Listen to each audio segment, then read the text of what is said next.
Hey champions, welcome back. Today, we're diving deep into an epic story that changed the world forever. 5 things that happened after Jesus died. This isn't your typical Sunday school lesson. We're breaking down the game-changing events that followed the crucifixion of the Son of God. So, grab a seat, get comfortable, and let's jump right into it. Number 1. There was an earthquake, not just any quake, but one that made the whole earth tremble.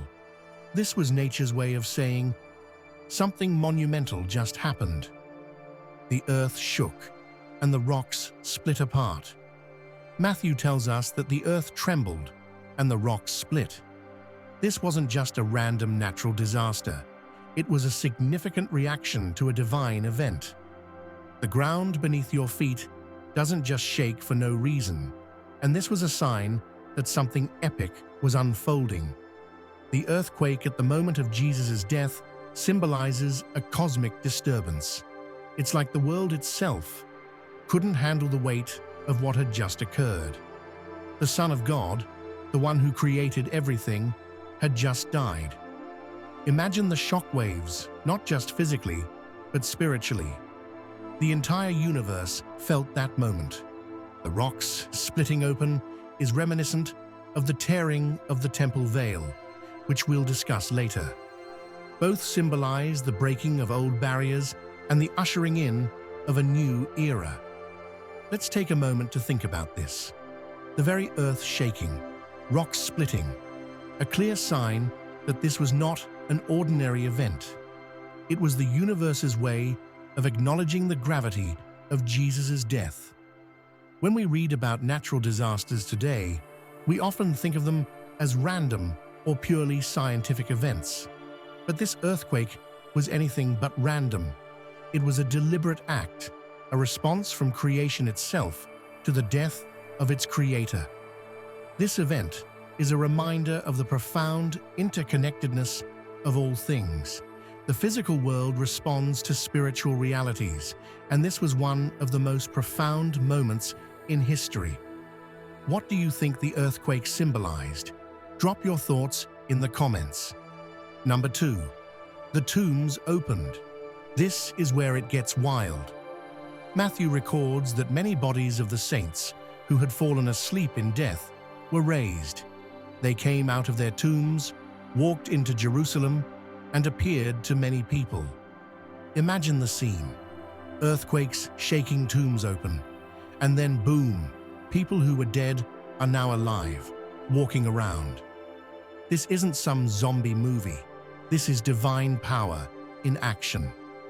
These resurrected saints are a testament to the victory over death that Jesus' sacrifice accomplished. It's a preview of what's to come for all believers. These resurrected saints weren't just any random people. They were likely notable figures from Israel's history, possibly prophets or other holy individuals. Their resurrection served as a powerful witness to Jesus' victory over death. They didn't just appear to 1 or 2 people. They were seen by many in Jerusalem.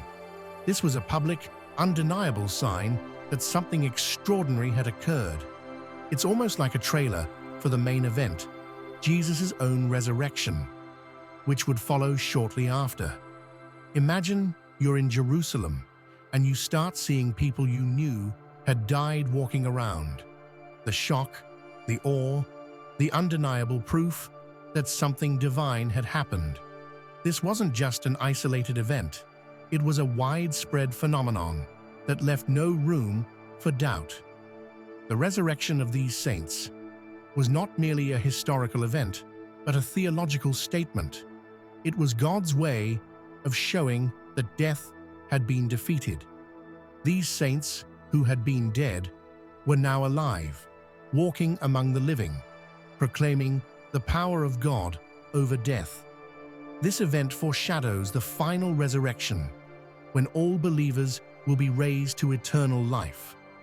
How do you think you would react if you saw people coming back to life? Let me know in the comments. Number 3. The veil of the temple was torn in two. Matthew 27 to 51 tells us that when Jesus surrendered his spirit, the veil in the temple was torn from top to bottom.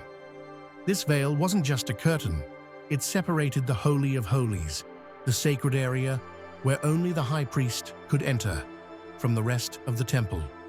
When that veil tore, it symbolized the end of the separation between God and man.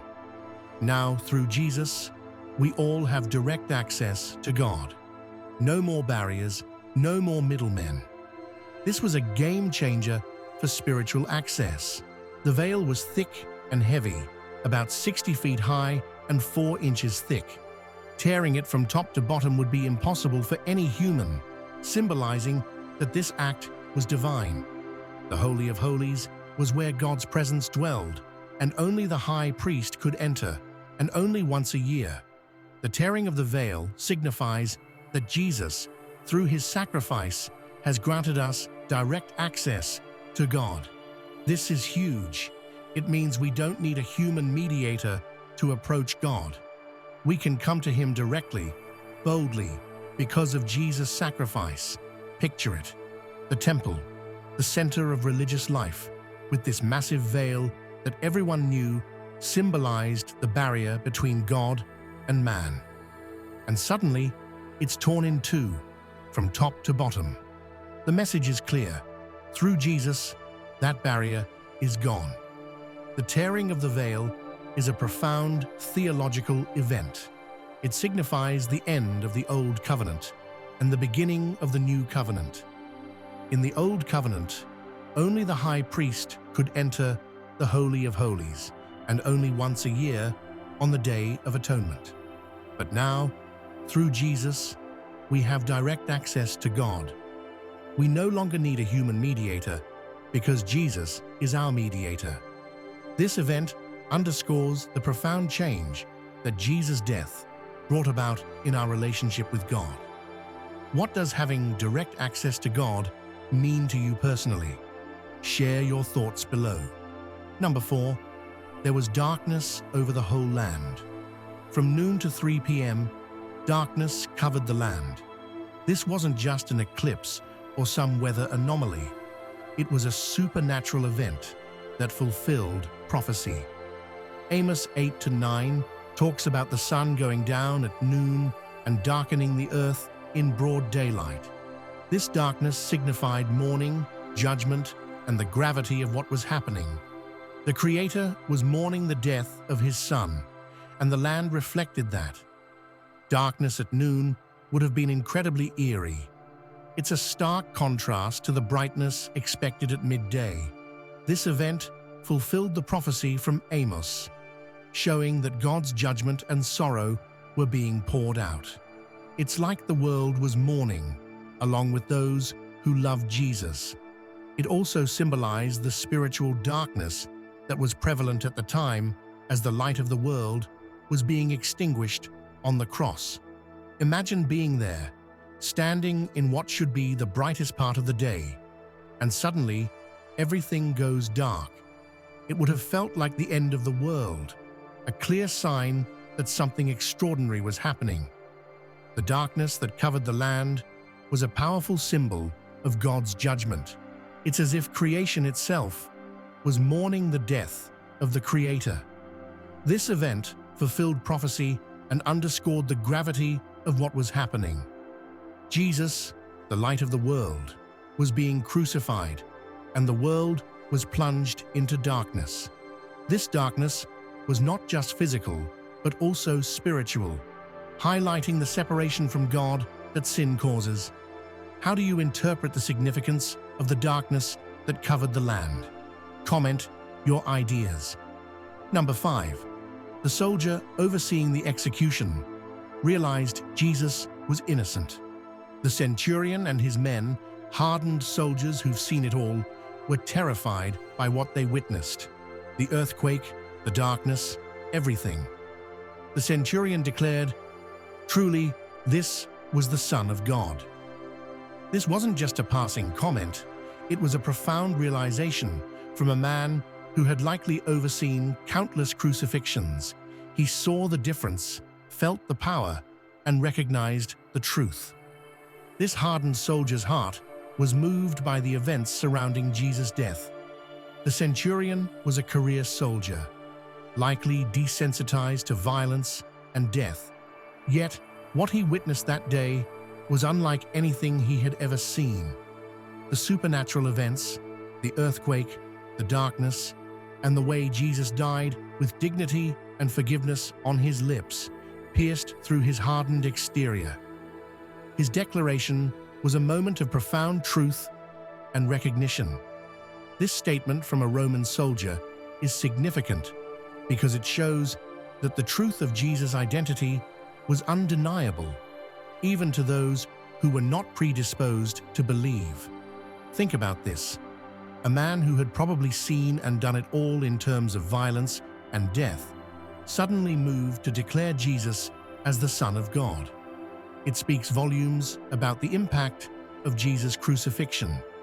The centurion's declaration is a powerful testimony to the truth of Jesus' identity. This man, who had likely overseen many crucifixions, saw something different in Jesus. The way Jesus died, with forgiveness on his lips and supernatural events surrounding his death, moved the centurion to recognize the truth. This declaration is a reminder that Jesus' identity is undeniable, even to those who might be hardened or skeptical.